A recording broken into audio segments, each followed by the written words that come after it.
herb, little black herb, little black herb, little black herb, little black herb, little black herb, little black herb, little black herb.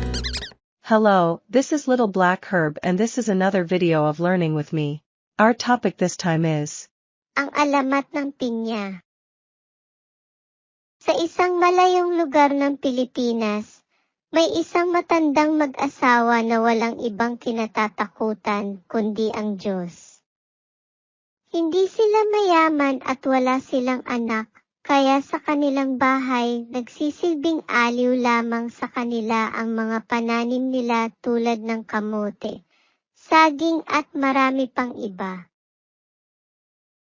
Isang araw, napansin ng mag-asawa na may nakasabit sa puno ng pinya.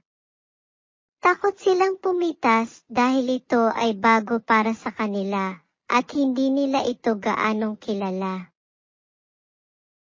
Pero isang gabi, may isang magaling na magsasaka mula sa kabilang bayan na dumaan sa lugar nila.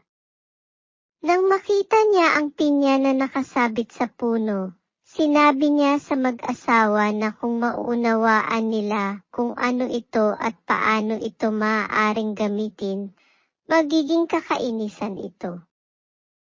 Sinabi ng magsasaka na ang pinya ay isang masarap na prutas at kapag inihalin tulad sa iyo, ito ay nakakapagpasaya ng kalooban dahil sa kanyang kakaibang lasa. Binigyan niya sila ng ilang halaman at itinuro kung paano ito alagaan at linangin. Mula noon, naging matagumpay ang kanilang pagtatanim at hindi na sila nag-alala sa kanilang pananim dahil alam na nila ang kahalagahan nito.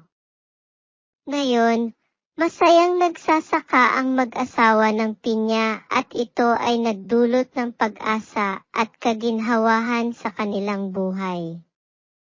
Mula noon, nabuo ang alamat ng pinya upang magbigay inspirasyon sa iba't ibang tao na huwag matakot na sumubok at magbuo ng mga bagong pangarap sa buhay. I hope you've learned something from watching my video. This is Little Black Herb, see you next time.